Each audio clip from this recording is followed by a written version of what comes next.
A 16-year-old girl and her mountaineer father went missing from their high-altitude camp on Mount Whitney's treacherous summit. When rescue helicopters spotted their abandoned campsite at 14,505 feet, they found hot coffee still steaming in metal cups, but the two climbers had mysteriously disappeared without a trace. 8 years later, extreme climbers discovered the 16-year-old's sleeping bag clinging to a vertical rock face 300 feet below the summit. The sleeping bag was fully inflated and warm to the touch, as if someone had just climbed out of it moments before.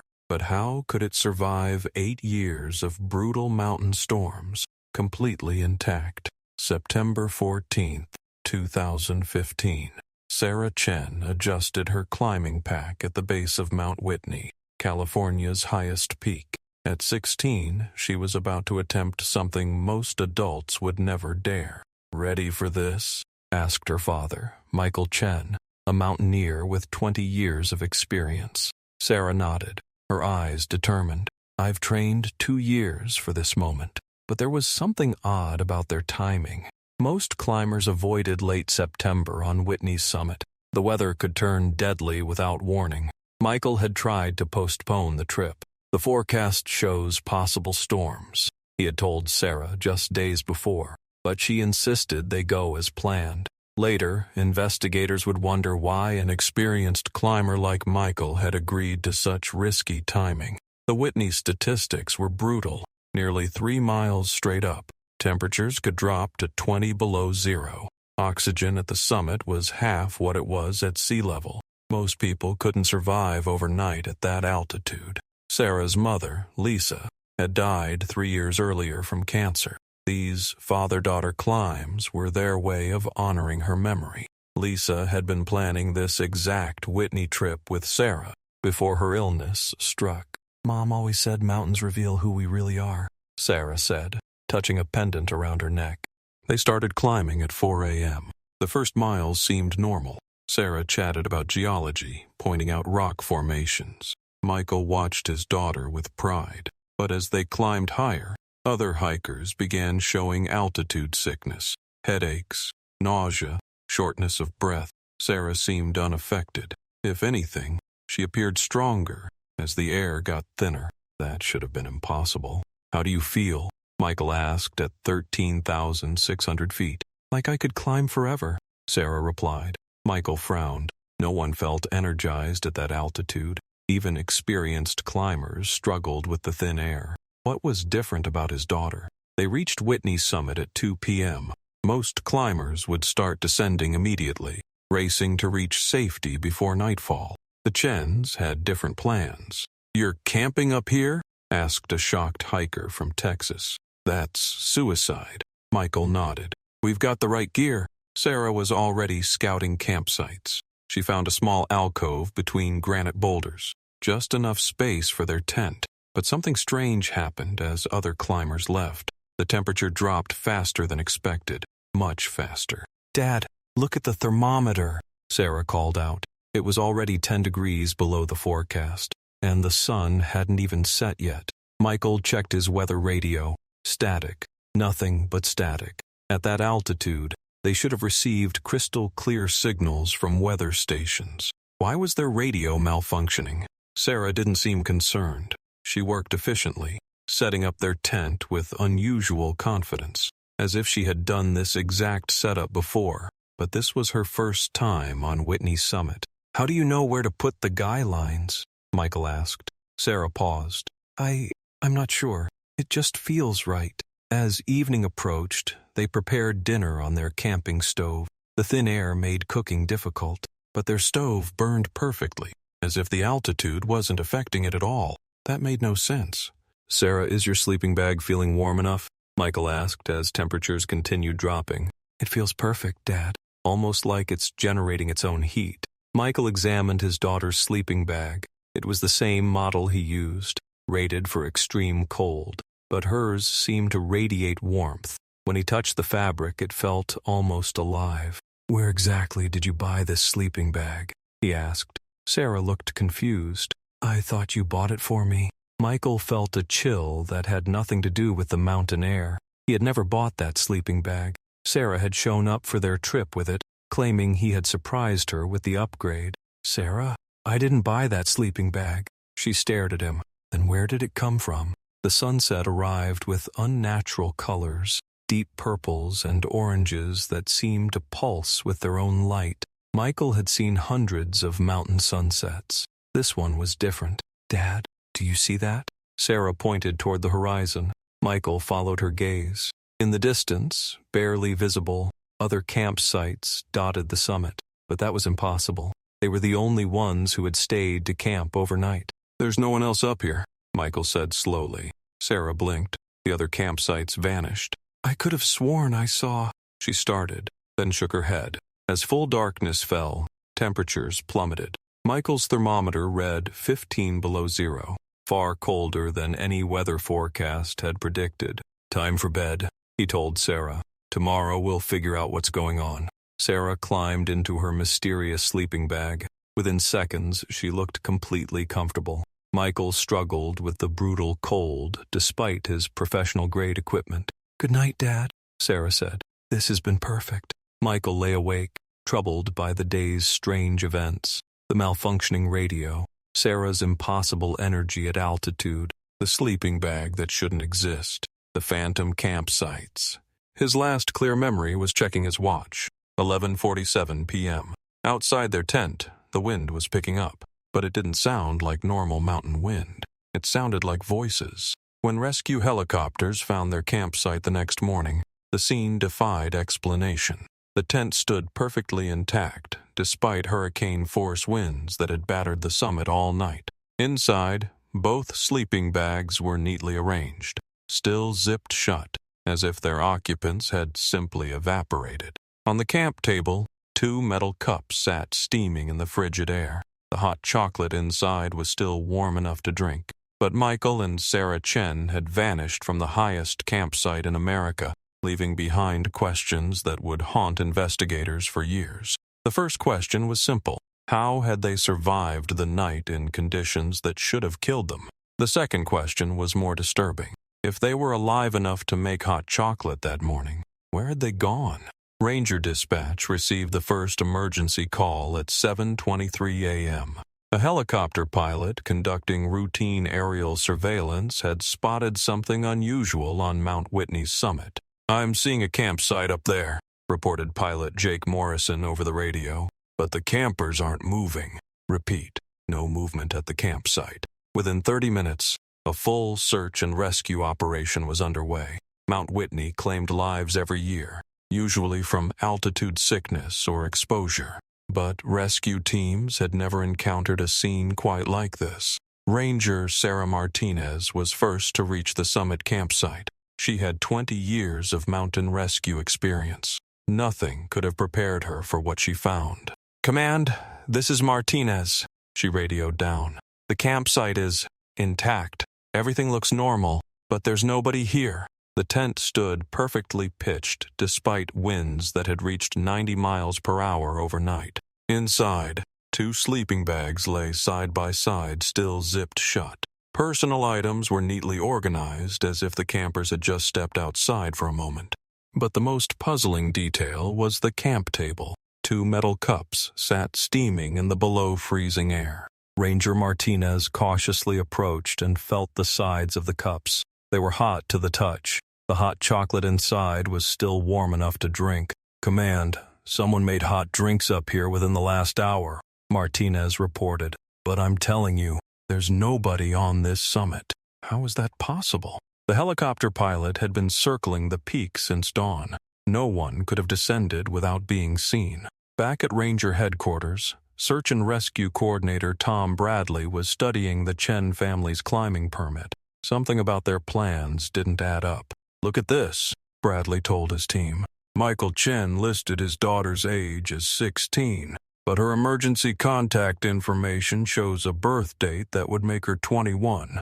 The discrepancy was small, but in Bradley's experience, small details often revealed bigger problems. He decided to investigate further. Meanwhile, on the summit, Ranger Martinez was discovering more unsettling evidence. The Chen's climbing gear was top-quality, professional-grade equipment, but some of it shouldn't have existed.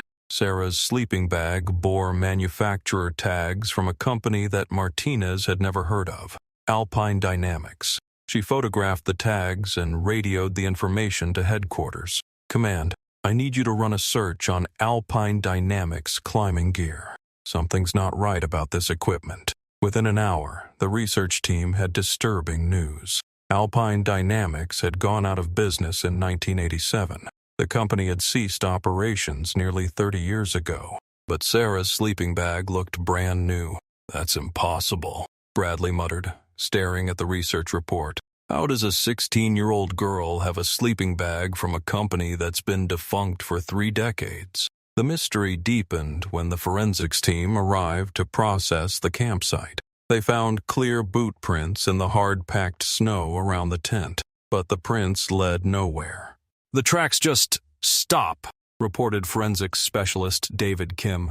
15 feet from the tent, both sets of footprints vanished completely. No signs of a struggle, no evidence they continued in any direction. It was as if Michael and Sarah Chen had simply walked 15 feet from their tent and disappeared into thin air. The initial search focused on the immediate area around the summit. Teams rappelled down the steep north face, checking for signs that the Chens might have fallen. Other searchers combed the rocky summit plateau, looking for caves or crevices where they might have sought shelter. They found nothing. By afternoon, the search had expanded to include the entire upper section of Mount Whitney. Helicopters with thermal imaging cameras scanned miles of rugged terrain.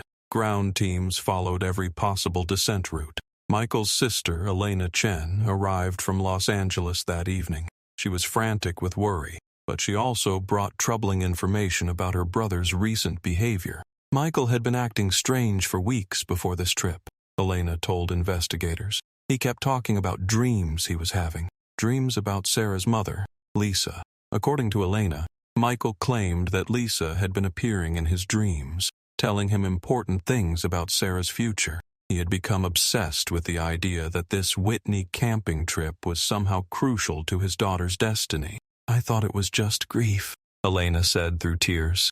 "Lisa died 3 years ago. Michael never really got over it. But now I'm wondering if there was something more going on." Investigators decided to interview Sarah's friends and teachers. What they learned painted a picture of a teenager who had been changing in unusual ways over the past few months. "Sarah started knowing things she shouldn't have known," reported her geology teacher, Mrs. Patterson. "She would answer questions about rock formations and geological processes that we hadn't covered in class yet. When I asked where she learned these things, she couldn't explain it." Sarah's best friend, Jessica Wong, provided even more disturbing details. For the last month, Sarah had been talking about her mom like she was still alive. She would say things like, "Mom told me about this cool rock formation," or "Mom explained how glaciers work." I thought she was just missing her mother, but it was starting to get weird. The psychological profile that emerged suggested Sarah might have been experiencing some form of dissociative episode, possibly triggered by grief over her mother's death. But that didn't explain the physical evidence at the campsite. On the second day of searching, teams made their first significant discovery. A quarter-mile from the summit, searchers found a single item that belonged to the missing family, Michael's water bottle, sitting upright on a granite ledge. But the water bottle presented its own mystery. It was completely full of ice-cold water, despite overnight temperatures that should have frozen any liquid solid. When investigators tested the water, they found it contained minerals that didn't match any known water source on Mount Whitney. "Where did this water come from?" wondered lead investigator Detective Ray Hawkins. "It's not from any spring or stream in this area. The mineral composition is completely unique." More puzzling was the bottle's position. It sat perfectly upright on a narrow ledge that would have been impossible to reach without climbing equipment. But there were no ropes, no anchors, no signs that anyone had climbed to that location. The discovery prompted a more intensive search of the area around the water bottle. Using metal detectors and ground-penetrating radar, Teams scanned every inch of the surrounding terrain. They found something that made no sense at all.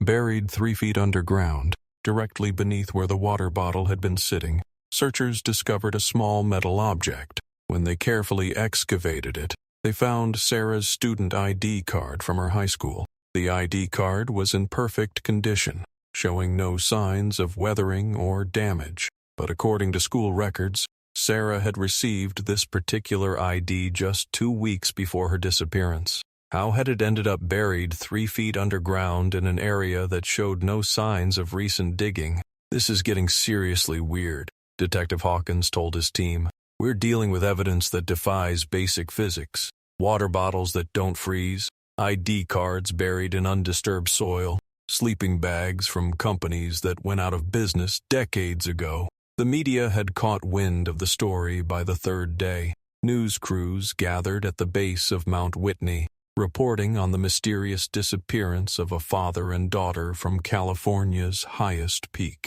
But the publicity brought an unexpected development. Other climbers began coming forward with their own strange experiences on Mount Whitney, experiences they had never reported before. "I saw lights up there last month," reported climber Mark Rodriguez. "Bright lights moving around the summit area at night. I thought it was other campers, but when I reached the top the next day, there was no evidence anyone had been there." Another climber, Susan Taylor, described hearing voices calling her name during a solo ascent 3 weeks earlier.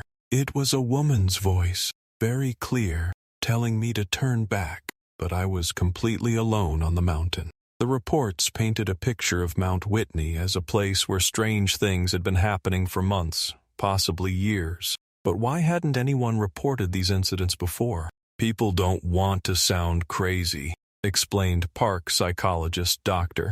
Amanda Foster. "Mountain climbers pride themselves on being rational, practical people. Admitting to unexplained phenomena goes against everything they believe about themselves." As the search entered its 4th day with no sign of Michael and Sarah Chen, investigators began considering possibilities that challenged everything they thought they knew about the case. The evidence suggested that father and daughter hadn't simply gotten lost or injured on Mount Whitney. Something far more mysterious had happened to them, something that left behind impossible clues and raised questions about the very nature of reality itself. But the strangest discovery was yet to come. On the 5th day of searching, forensic specialist David Kim made a discovery that would change everything investigators thought they knew about the Chen family disappearance. While processing evidence from the campsite, Kim noticed something unusual about the tent fabric. Under ultraviolet light, strange markings became visible on the tent's interior walls. "Detective Hawkins, you need to see this," Kim called out from the forensics lab. The markings weren't random. They formed a clear pattern, handprints, dozens of them, covering the inside of the tent. But these weren't the handprints of Michael and Sarah Chen. "The prints are too small to be Michael's, too large to be Sarah's," Kim explained. "And there are way too many of them. At least 40 different handprints from various sized hands. That was impossible. The tent was designed for 2 people maximum. How could 40 different people have left handprints inside a space barely large enough for a father and daughter?" Detective Hawkins stared at the evidence photos. "Run DNA analysis on every print. I want to know who was in that tent." While waiting for lab results, investigators decided to interview Michael Chen's co-workers at the engineering firm where he worked. What they learned suggested Michael had been experiencing significant stress in the weeks before the disappearance. "Michael kept talking about messages," reported his supervisor, Janet Mills. "He claimed he was receiving communications from his deceased wife through Sarah. At first we thought it was just grief, but it was affecting his work performance." According to coworkers, Michael had been staying late at the office, using company computers to research topics that seemed unrelated to his engineering job: mountain geology, altitude physiology, and most strangely, historical accounts of unexplained disappearances in the Sierra Nevada. He printed out dozens of reports about people who had vanished in these mountains over the past century. Mills explained. When I asked him why, he said he was looking for patterns. The IT department provided investigators with Michael's computer search history. The results were disturbing. In the month before their disappearance, Michael had been obsessively researching cases of missing persons in high-altitude locations across the western United States. But he wasn't just reading about recent disappearances. Michael had been digging into historical cases dating back to the 1800s, looking for connections between different incidents separated by decades. He was particularly interested in cases involving family members who vanished together, reported IT specialist Carol Zhang. Fathers and sons, mothers and daughters, married couples. He had created detailed spreadsheets tracking these disappearances. Most unsettling was Michael's search history from the final week before their camping trip. He had been researching something called temporal displacement events and dimensional phase transitions. Those aren't real scientific terms, explained Dr. Richard Steinberg, a physicist, consulted on the case. They sound like science fiction concepts. Why would an engineer be researching fictional phenomena? The DNA results from the tent handprints arrived on day 7 of the investigation. The findings defied explanation. 42 different DNA profiles, Kim reported to the investigation team. All human, all distinct. But here's the really weird part. 16 of these profiles match missing persons cases from the Sierra Nevada region spanning the last 30 years. Detective Hawkins felt his stomach drop. You're telling me that DNA from people who disappeared decades ago was found inside the Chen's tent? Kim nodded grimly. That's exactly what I'm telling you. Including DNA from the Yamamoto family that vanished from nearby Mount Langley in 1987, and traces from Jennifer Walsh, who disappeared while hiking alone in 1994. The implications were staggering. Either someone had been collecting biological evidence from missing persons for decades, or something far more extraordinary was happening on these mountains. Investigators decided to interview families of the other missing persons whose DNA had been found in the tent.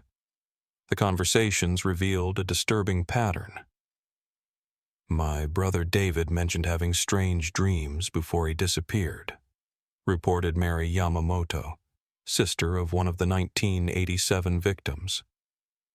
Dreams about our grandmother, who had died 5 years earlier. She was telling him to go to specific places in the mountains. Similar stories emerged from other families. Missing persons who had reported unusual dreams or visions in the weeks before their disappearances.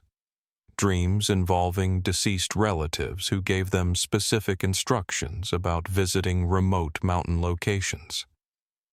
It's like someone or something was calling these people to the mountains, observed criminal psychologist Dr.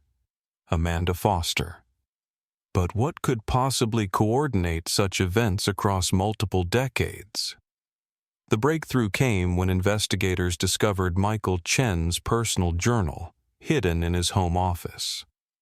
The entries from his final weeks revealed a man gradually losing his grip on reality or discovering a reality that others couldn't see. Lisa came to me again last night, read one entry from 3 weeks before the disappearance. She told me Sarah has a special connection to the mountains, something that was passed down through our family bloodline. She said the camping trip isn't just recreation, it's Sarah's destiny. Later entries became increasingly frantic. The dreams are getting stronger. Lisa shows me things that haven't happened yet.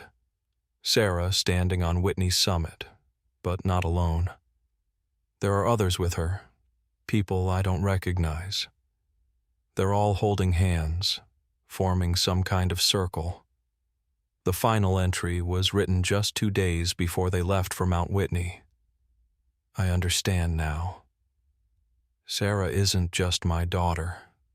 She's part of something bigger, something connected to the mountain itself. Lisa says the others are waiting for us, they've been waiting for years. Michael Chen believed his daughter was somehow chosen for something, Doctor Foster concluded after reviewing the journal. But chosen for what? The answer came from an unexpected source. Elena Chen, Michael's sister, contacted investigators with information she had been reluctant to share. "There's something about our family history that Michael never told anyone," Elena said during a private interview. "Our great-grandmother, Mei Chen, disappeared in these same mountains in 1923. She was never found." According to family records that Elena had discovered in her grandmother's papers, Mei Chen had been drawn to the Sierra Nevada by recurring dreams about a voice calling her to join the circle of guardians. "The family always assumed she got lost and died of exposure," Elena explained. "But reading Michael's journal, I think he believed something else happened to her. Something that he thought would happen to Sarah too." The investigation had uncovered a pattern spanning nearly a century. Members of the same family, drawn to the mountains by supernatural dreams, disappearing without a trace. But what was the purpose of these disappearances? On day 10 of the search, teams made their most significant discovery yet. Deep in a previously unexplored cave system on Whitney's north face, spelunkers found evidence of human habitation dating back decades. The cave contained camping equipment from different time periods, sleeping bags from the 1980s, cooking gear from the 1990s, modern climbing equipment from recent years. All of it perfectly preserved, as if it had been placed there yesterday. But the most shocking discovery was a collection of personal journals left by various individuals over the years. All of them described similar experiences: being called to the mountains by deceased relatives, feeling drawn to specific locations, experiencing time differently at high altitudes. "It's like people have been gathering in these caves for decades," reported cave specialist Dr. Linda Martinez. But gathering for what purpose? The journals suggested that those who disappeared weren't dead. They were somewhere else, existing in a state that traditional science couldn't explain. And according to the most recent entries, they were waiting for something, or someone, to complete their circle. The final journal entry, written in Sarah Chen's handwriting and dated 3 days after her disappearance, contained a message that would haunt investigators for years. "Dad and I are safe. We understand now why Mom called us here. The mountain needs guardians, people who can exist between worlds. We're not lost. We're exactly where we're supposed to be." But if Sarah was safe, if she was exactly where she was supposed to be, why had her sleeping bag ended up clinging to a vertical cliff face 8 years later? The answer to that question would challenge everything anyone thought they knew about time, space, and the mysterious forces that governed Mount Whitney's ancient peaks. The investigation officially closed after 6 months. No bodies were found. No conclusive evidence of what happened to Michael and Sarah Chen. The case was filed as an unexplained disappearance. Elena Chen never stopped searching. She organized annual memorial hikes, hoping publicity might generate new leads. She hired private investigators. She studied every detail of her family's mysterious history. "I knew they were still out there somewhere," Elena would tell anyone who listened. "I could feel it." Years passed. The Chen case became a cautionary tale told around campfires. Mount Whitney's rangers warned climbers about the dangers of high-altitude camping, but they never mentioned the real reason the summit felt different now. Other hikers reported strange experiences, voices calling their names from empty ridgelines, lights moving across the summit at night, camping equipment appearing and disappearing without explanation. Park officials dismissed these reports as altitude-induced hallucinations. But veteran rangers knew something had changed on Mount Whitney after the Chens vanished. The mountain felt occupied, reported Ranger Martinez years later. Like someone was always watching from just out of sight. In 2019, 4 years after the disappearance, a group of experienced climbers made an unusual discovery. They found fresh footprints near the Chen family's former campsite. Footprints that matched the boot patterns from the original investigation. But that was impossible. Michael and Sarah's boots had been taken as evidence years earlier. The footprints appeared regularly after that. Always in the same location. Always fresh, as if someone had walked through the area just hours before. But surveillance cameras never captured anyone making the tracks. "It's like they're checking on their old campsite," whispered one ranger to another. "Coming back to visit." The breakthrough everyone had been waiting for came in October 2023. Professional climber Jake Morrison was attempting a new route on Whitney's north face when he noticed something unusual at 300 feet below the summit. Something red was clinging to the vertical rock wall. Something that shouldn't have been able to survive at that exposure for 8 years. Morrison carefully rappelled down to investigate. What he found defied every law of physics and nature he understood. It was Sarah Chen's sleeping bag, perfectly preserved, fully inflated, and impossibly warm to the touch. "I've been climbing for 15 years, Morrison later told investigators. "I've never seen anything like it." The sleeping bag was somehow anchored to solid granite, hanging there like it was defying gravity. But the most disturbing detail wasn't how the sleeping bag had survived 8 years of brutal mountain weather. It was how warm it felt. Morrison pressed his hand against the fabric.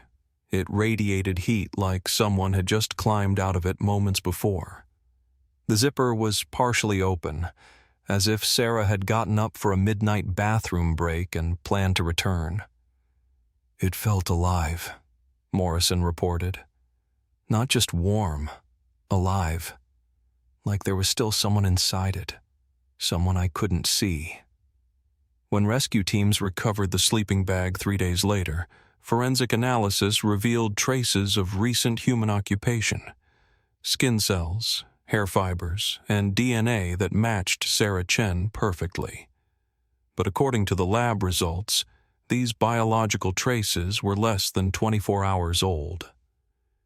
"How do you explain 8-year-old evidence that's somehow fresh?" Detective Hawkins asked the forensics team. Nobody had an answer.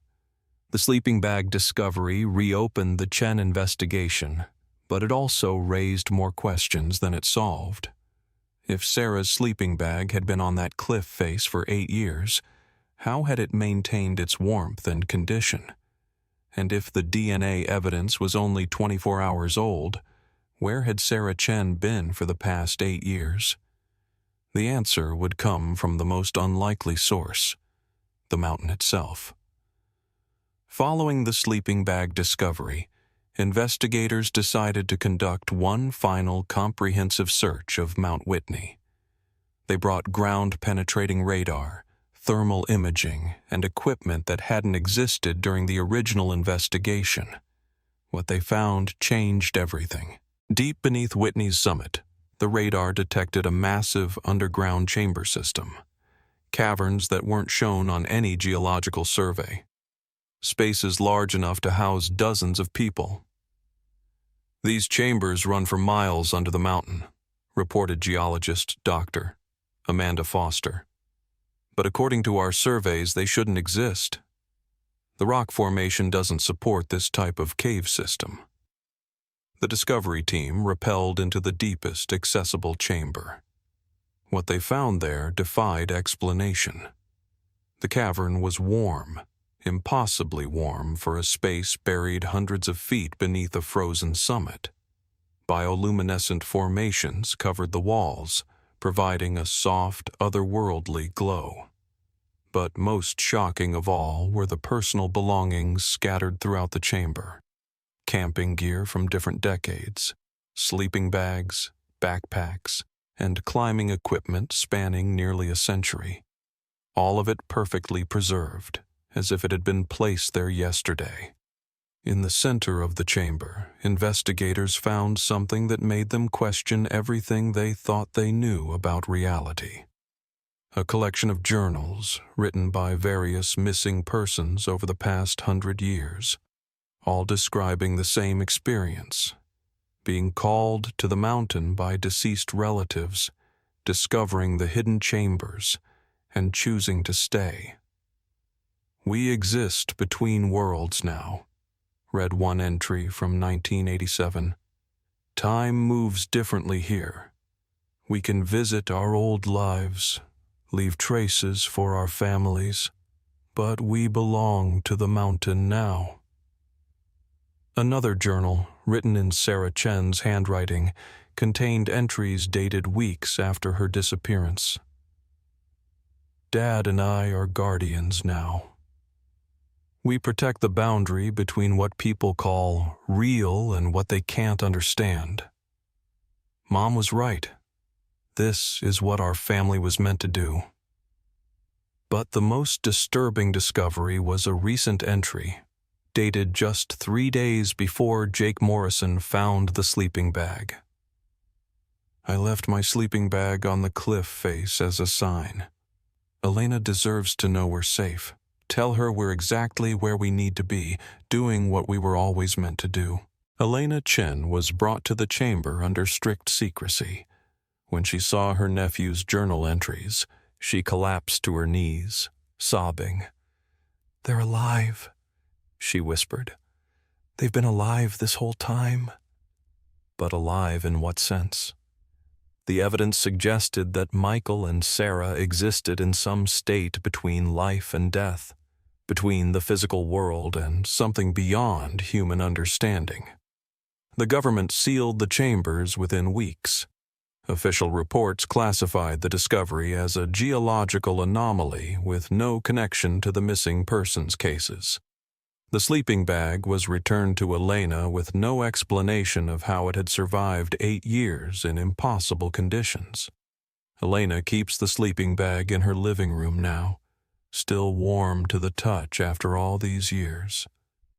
Sometimes on quiet nights, she swears she can hear Sarah's voice whispering through the fabric. "We're okay, Aunt Elena. We're doing important work up here." Mount Whitney continues to attract climbers from around the world. Most complete their ascents without incident. But occasionally, someone reports hearing voices calling their names from empty ridgelines, or seeing lights moving across the summit where no campers should be. Park rangers no longer investigate these reports. They know that some mysteries are bigger than their understanding, some questions more important than their answers.